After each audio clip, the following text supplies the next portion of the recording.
Hello my fellow warmongers, it's Feral War here and welcome to my first ever replay video for Total War Warhammer. If you like what you see, please don't forget to hit the like button, subscribe, follow me, give me feedback. Please, all I want is to get better to show you more amazing videos. Alright guys, for this game, I have a vampire army of Musion going against the Chaos, led by Sartorial Big Bird Biggie. I call him Biggie. Uh, my vampire army has two skeleton spearmen on the left flank, backed up by graveguards with great weapons, because of course great weapons, you need the armor piercing variant of the graveguards to actually get through with the chaos. Sternsmen to hold the line. These guys with the regeneration and anti-infantry bonus, they will hold the line pretty well, put in the center. I did a mistake there by not putting them in the center. I put them on the right flank. I should have put them in here. Also backed up by another skeleton spearman to just hassle the cavalry, make it hard for them to get in the back of my units. You know, the works. Backed up by two crypt horrors in the back for armor piercing damage against, because okay, again, chaos. And of course, I have the Claw Nagash for that attrition game that chaos sucks against. For my anti-large contingent, I have the Blood Knights, which I don't think they need explanation. One of the best units in the game against like large cavalry units or large monsters. And I have them backed up by the Dire Pack. These guys are amazing. They have 20 weapon damage and bonus versus large of 14, so that's 34 attack damage from each unit. If you zerg them on a large unit with low armor, oh, that's a lot of damage to eat from those small wolves. As for my lord, I have the Red Duke on a Chaos Steed or Hell Steed or whatever they call it. That guy is actually quite fast. Oh, the speed 105. He can like get past any Manticore, Lord on a Manticore, whatever they have. The Chaos team has. Okay, for my opponent, he's got two Marauder Horsemen with throwing axes. These guys are quite awesome. 30 missile damage with 24 armor piercing. That's a lot. If you focus them on a Lord, they will get a lot of damage in, as you'll see in this game. For infantry, which in the beginning I thought they were Chaos Marauders, I was very surprised when I actually, in the last 4 minutes of the game or 3 minutes after getting into the fight with them and all that, I discovered that they are actually chosen. That was a mistake on my part. I did another huge mistake, which actually made me so pissed off that I just completely lost it and just attacked my opponent. You'll see it in the game. You'll know it, believe me. We also have Chaos Knights with lances. Good solid unit, anti-infantry, strong, very strong in a hammer and anvil situation. Backed up by an aspiring champion to help the Chaos chosen to hold the line. Two Chaos Feral Manticores, and of course Big Bird Biggie over here. Big chicken. Look at that guy. He looks horrendous. Ugly as shit, but you gotta love the way he fights. His rushing animation, his charging animation is quite awesome. So let's get this started then. Okay, boys, get this. So in the beginning, when I saw his Chaos Marauders over there, I was like, okay, I need to shut down those units pretty fast and show my opponent that he won't be able to use them unless he's going to be sorry. So what he did, as expected, he rushed my Red Duke. So I was like, okay, I'll take that rush any time of the day. So what I did, I dropped him on them, raised dead on their asses, and then just attacked them. My opponent smartly ran away. But in the same time, he should have tried kiting me for a while, like attacking with them, kiting, and then running away, kiting, you know. But he just chose to just run away. He was playing it very safe, which is okay. Yeah, that's a good move. But having those Marauder Horsemen, you need to be aggressive with them. You need to keep attacking, pressuring my, like, just go attack my Graveguard. Nothing can catch them. Like, yeah, the Dire Pack might catch them, but you'll still run away. You got 2 units. It's fine. Just keep pressuring me. He did none of that. He was just watching me, giving me all the time in the world to set up my army, get in line, get in position. And of course, all I wanted to do was make him lose the hill advantage, which smartly he was going to do in the beginning, but then he rushed here to hold the hill, which is the smart thing to do. Like charging uphill, you don't get that big of a charge bonus from the units. So let's fast forward this because there was a lot of setting up, like getting, you know, attacking. So here, as I mentioned, I thought they were Chaos Marauders and he left them quite open. So I was like, okay, I'll just make the zombies attack, use the Red Duke again to like raise dead here and drop on their asses. But I raised dead like, right now, but I found those guys, the Chaos Feral Manticores coming down. I was like, nope, not dropping down with my Red Duke. You can just forget about that. I still thought that these guys were Chaos Marauders. So I was like, okay, I'll send in the zombies, send those zombies to flank from the behind, maybe get those guys to attack the zombies, you know. just get my opponent thinking on on the edge. But yeah, apparently chosen. See, like I'm trying to set them up here, and then I'll just set them up like right over there, here like that. Yep, and just attack them from the behind to make them lose some leadership. Yep, mistake, big mistake. So I'm still like setting up my opponent. So I'm still setting up my army. So when I thought he went with everything, his cav, his lord, everything on that side, I was like, okay, I'll make him waste some time and just get my anti-large contingent. I put him in a straight line like this so he can just try to break through here, and then just rush in from the back to attack them. But I kind of saw my opponent not reacting to me, so I was like, okay, maybe he has something else in mind, which he did. He was actually saving up these units to go for my Claw Nagash, which is the smart thing to do. Like when I went in with those guys, he didn't rush down on me or try to attack me. I was like, okay, maybe he has something else. Let's see what he's thinking of. So here, I thought, okay, my Claw Nagash, if he's gonna set up those units here, I can't leave my Claw Nagash here without protection, so I put it in the back behind my units. And let's fast forward here. This is the mistake I told you about. Let's pause this for a second. Let's look at my Red Duke. For my spells, I've got, of course, the normal skill set he has, and after that, Wind of Death, Where is Dead, Van Hel's Dance Macabre. That's a very weird name, by the way. And an Invocation and Heck for healing, you know, regeneration. You cannot have a vamp army with no Invocation and Heck. So, I've got Wind of Death. I think you kind of guessed it right now.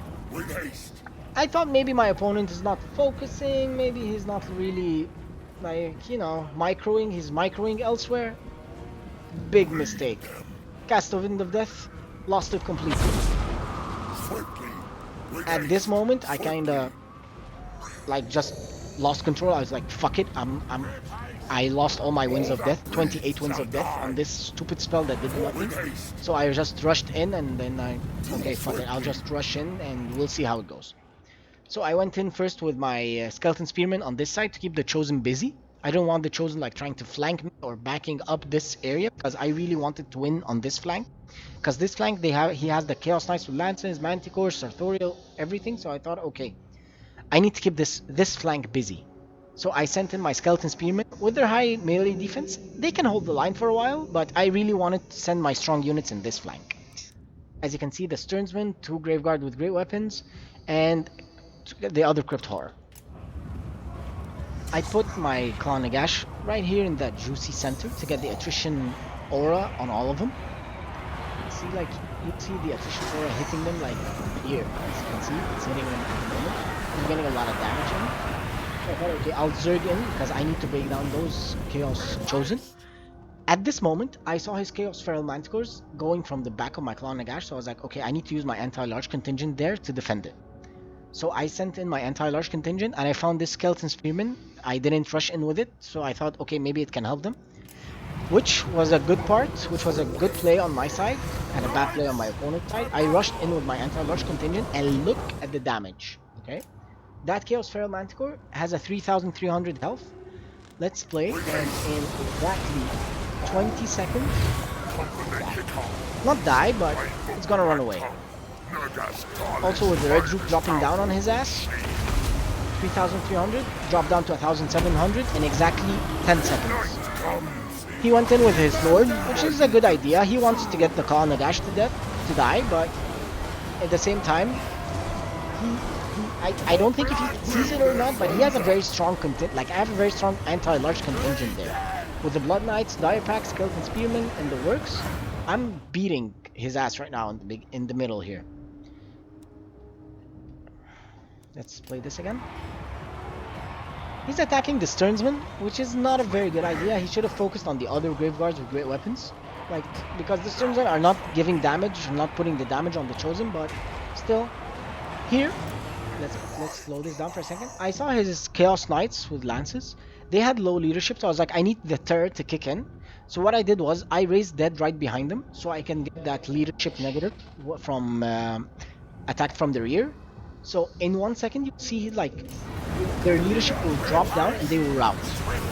There, they just routed, which emptied up this area for me so I can just Zerg in with my right flank.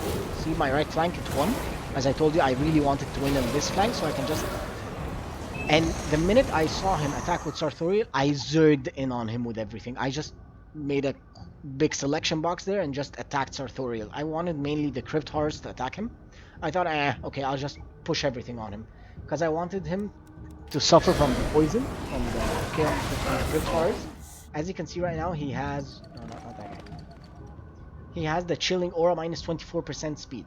And hold on a second, when the that Crypt Horror attacks him, there, poisoned. Another minus 24%. That's minus 48% of speed. He won't be able to run away from this. And my Red Duke is still there, attacking him. The Red Duke is quite awesome in a duelist situation, attacking another Lord. He brings a beat down on the other Lords. So he was trying to run away with Sartorial. I rushed away with my, I ran away with my anti-large contingent to surround him again. That's a little Warcraft kind of move, but yep, I like it. That flank, of course, it's losing, but in the same time, I don't care about it. I'm okay with it. I just made him lose his 2,000 golds worth of Manticores, 1,500 gold worth of Chaos Knights with lances. 2 chosen here. Like this one is still in the game, but it's currently losing, and his lord is dying. So I was like, fuck it, let that flank die. I don't care about it. I won't even bother with it because I'll just do a lot of micro there to win, and it's not worth it. I'm already winning the game. So, when I saw Sartorial try and run away, I'm still zerging on him, trying to get a beat down on this guy, because if I kill his lord with my with this troop count and me winning the game, I'll definitely win it. In a second, I'll cast Elsif on him. So Elsif with the Chill Aura and the poison from the Chaos Crypt and from the Crypt Horrors. Let me just pause this for a second. Right now, Sartorial's speed is 60. He's not attacked by anything. And then I will push the Crypt Horrors on him. There we go. Now, check him out. Chilling Aura minus 24 speed. Reliquary Corruption, that's the attrition aura from the NLC, and poison, brought him down to 32 speed. Okay, continuing. I will cast Elsif in a second. No, that's not Elsif. He casted Standard Die because he wanted to increase melee defense to survive, but it was quite hard at the moment. So I cast Elsif on him, that's minus 48% speed, and minus 24 speed, that's 92%, I think, from the Claw Nagash. So his current speed is 6. 6. He can't even... That's slower than a turtle. And I will rush him down with my Red Duke, and that's when we'll call it a day. Very well played by my opponent. Unfortunately for him, he did some mistakes. I did some mistakes, but I capitalized on his. My Grave Guards were actually quite awesome in this game. They did a lot of damage on the Chosen in the center on the right flank. His left flank was kind of strong, but he did nothing with it. He just kept fighting Skeleton Spearmen. He could have used it in a better way. My Claw Nagash, of course, with the attrition game, damaged everything about it. He did nothing with his Chaos Feral Manticores and his Chaos Knights with lances. He literally has about 5,000 points of value. Did nothing in return, which actually cost him the game. Other than that, well played by my opponent. I cast an Invocation in the heck there to keep my units going, and then that's all she wrote for my opponent.